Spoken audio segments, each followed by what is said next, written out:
Hello friends, parallel fact के इस episode में आपका स्वागत है।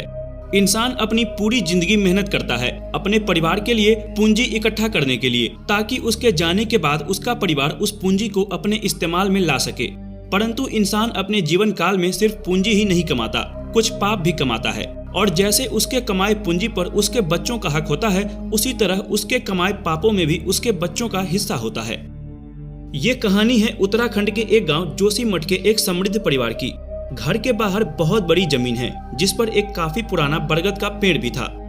इस घर में उद्धम सिंह, उसकी माँ, उसकी पत्नी सविता और उद्धम सिंह का 3 साल का बेटा राहुल भी रहते थे। उद्धम सिंह की पत्नी सविता दोबारा माँ बनने वाली थी, जिसकी वजह से घर में काफी खुशियों भरा माहौल था। उद्धम सिंह और उसकी पत्नी इस बात से बहुत ज्यादा खुश थे कि अब उसके परिवार में एक नया सदस्य आने वाला है। पर वहीं उद्धम सिंह की मां के चेहरे पर घबराहट और चिंता साफ नजर आ रही थी। इस बात को उद्धम सिंह और उसकी पत्नी सविता ने भी अनुभव किया था। काफी दिन बीत गए, लेकिन उद्धम सिंह की मां की घबराहट कम ना हुई। वह रोज शाम के समय घर से बाहर चली जाती और देर रात तक वापस न आती। सविता के कई बार पूछने पर भी वह कोई जवाब नहीं देती थी। जब ये बात सविता ने उद्धम सिंह को बताई तो उद्धम सिंह ने खुद मां से इसका कारण पूछने की ठान ली।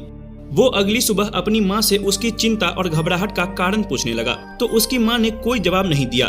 उसके बार बार पूछे जाने पर उसकी मां उसे कुछ बताने ही लगी थी कि वह कुछ बोलते हुए रुक गई और कहा कि ऐसा कुछ भी नहीं है, बस उसकी तबीयत ठीक नहीं रहती। उद्धम सिंह ने अपनी मां के बात पर यकीन करते हुए इस बात को टाल दिया। कुछ समय बाद उद्धम सिंह के घर में एक बेटा पैदा हुआ, जिसका नाम उसने वैभव रखा। उस बात को हुए आज 10 साल बीत चुके थे। उद्धम सिंह को नौकरी मिल जाने के बाद वो अपनी पत्नी और दोनों बेटों के साथ बेंगलोर में रहता था। पर उसकी मां की तबीयत और उस गांव के लगाव के चलते उसकी मां अभी भी जोशीमठ में उसी बड़े घर में रहती थी। दिन सामान्य चल रहे थे और 2 दिन बाद वैभव का 10वां जन्मदिन था। उद्धम सिंह की पत्नी सविता उसी की तैयारी में लगी हुई थी, लेकिन अपने जन्मदिन से 2 दिन पहले ही वैभव की तबीयत खराब होने लगी। वैभव कुछ डरा सहमा सा दिखाई दे रहा था, इसलिए उसके पिता ने उसे अपने पास बिठा के पूछा कि आखिर क्या बात है, वो आज इतना चुपचाप क्यों बैठा है, क्योंकि रोज तो इसकी शरारतों से पूरे घर में चहल पहल रहती थी। इस पर वैभव ने बताया कि कल रात उसने एक सपना देखा जिसमें कुछ लोग दिखाई दिए जो सिर्फ उसे देखे जा रहे थे, पर उनकी शक्ल साफ नहीं दिख रही थी। बहुत देर तक मुझे घूरने के बाद उनमें से एक आदमी ने मुझसे कहा कि अब समय आ गया है, लेकिन वैभव ने यह भी बताया कि वह एक सपना था या हकीकत या सिर्फ उसकी एक कल्पना, वो अभी तक ये बात समझ नहीं सका है। उद्धम सिंह को कुछ समझ नहीं आया तो उसने वैभव से पूछा कि क्या पहले भी तुमने कभी ऐसा कुछ महसूस किया है? तो वैभव ने बताया कि हाँ, देखा है, पर आज तक उन लोगों में से किसी ने कुछ नहीं कहा। वैभव के पिता थोड़ी देर के लिए सोच में पड़ गए। फिर उन्होंने सोचा कि जरूर वैभव ने टीवी पर कुछ उल्टा सीधा देखा होगा, जिसके कारण यह सपना उसे आया था, और महज एक सपना मानकर उस बात को उन्होंने वहीं टाल दिया। 2 दिन बाद यानी 17 अक्टूबर को वैभव के जन्मदिन की सुबह वैभव काफी देर तक नहीं उठा, तो उसके बड़े भाई राहुल ने जब उसे जगाने के लिए उसको हाथ लगाया तो उसे वैभव के हाथ बर्फ से ठंडे महसूस हुए, जिसे देखकर राहुल काफी घबरा गया और तुरंत अपनी माँ सविता की तरफ भागा।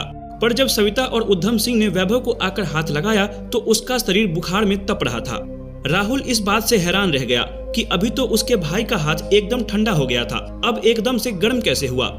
उद्धम सिंह ने बिना देर करते हुए वैभव को पास ही के हॉस्पिटल में एडमिट करा दिया, जहां सारी जांच के बाद भी डॉक्टर को ऐसा कुछ भी नहीं मिला जिसे डॉक्टर्स वैभव की हालत का कारण मान सके।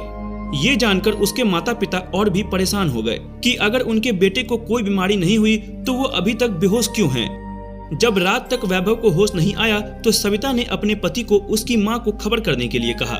उद्धम सिंह ने अपनी मां को फोन पे सारी बातें बताई। सारी बात सुनने के बाद उद्धम सिंह की मां ने बिना कोई खास प्रतिक्रिया देते हुए कहा कि वह कल शाम तक वहां पहुंच जाएगी। ये बात सुनकर उद्धम सिंह को बहुत आश्चर्य हुआ। डॉक्टर्स की लाख कोशिशों के बाद भी वैभव तीसरे दिन तक बेहोश था और दूसरी ओर उसके माता पिता सारी उम्मीदें हार रहे थे। रात होते ही वैभव की दादी भी हॉस्पिटल पहुंच चुकी थी। उनके आते ही उद्धम सिंह उनकी तरफ बढ़ा, पर उसकी मां ने उसे ऐसा करने से मना करते हुए कहा कि उसे जल्द से जल्द वैभव के पास ले जाए। उद्धम सिंह उन्हें वैभव के पास लेकर आ गया। पूरे रास्ते उसके मां ने उससे कोई बात नहीं की थी और उद्धम सिंह को यह बात बहुत परेशान कर रही थी। जैसे ही वह लोग वैभव के पास पहुंचे तो वैभव की दादी ने वैभव के सर पर हाथ रखते हुए उसके सर के नीचे कुछ रख दिया और वापस मुड़कर कमरे से बाहर चली गई। उद्धम सिंह को कुछ भी समझ नहीं आ रहा था। उसकी मां का इस तरह का बर्ताव करना उद्धम सिंह को उलझाए हुए था। वैभव के रूम से वापस आकर उसकी दादी ने बस इतना ही कहा कि कल सुबह तक वैभव को होश आ जाएगा, और अगली सुबह ठीक वैसा ही हुआ। वैभव को होश आ गया। उसके माता पिता ने जब उसे होश में देखा तो उनकी जान में जान आई, पर वैभव अभी भी कुछ बोल नहीं पा रहा था। इसके बाद उधम सिंह अपने बेटे को लेकर घर आ गया और उसकी माँ वापस अपने गाँव चली गई। लेकिन अब वैभव बेहद शांत और हमेशा ही डरा सहमा सा रहता था। इस घटना के कुछ दिन बाद उधम सिंह ने वैभव से ये जानने की एक बार फिर कोशिश की कि आखिर वो अब इतना खामोश सा क्यों रहता है, और जब वह बेहोशी में था क्या तब के समय की कोई बात उसे याद है। इस पर वैभव ने उधम सिंह को जो कुछ बताया उसे सुनकर उधम सिंह और उसके बाकी परिवार वालों के होश उड़ गए। वैभव ने बताया कि जन्मदिन वाले दिन से पिछली रात जब वो सो रहा था तब उसे फिर से उन अनजान चेहरों ने घेर लिया था। उनमें से एक ने कहा कि अब तुम्हें हमारे साथ चलना होगा, लेकिन इस बार वो चेहरे धुंधले नहीं थे और ना ही वो सपना था। वैभव उन लोगों की शक्लें साफ साफ देख पा रहा था और वो इस बात से भी आश्वस्त था कि इस बार उन लोगों को सपने में नहीं बल्कि हकीकत में देख रहा था। इस पर उधम सिंह ने फिर से उससे पूछा, क्या उनमें से किसी को तुमने पहले भी कभी देखा है। इस पर वैभव ने कमरे में टंगी दादाजी की तस्वीर की तरफ इशारा करते हुए कहा कि उनमें से एक व्यक्ति दादाजी ही थे, बाकी लोगों को वह नहीं जानता और वह लोग अभी भी मेरे पीछे ही खड़े हैं।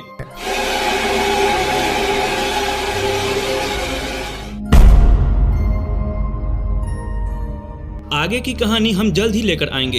आप हमारे चैनल को सब्सक्राइब कर बेल आइकन को जरूर प्रेस करें ताकि अगले पार्ट की नोटिफिकेशन आप तक सबसे पहले पहुंचे।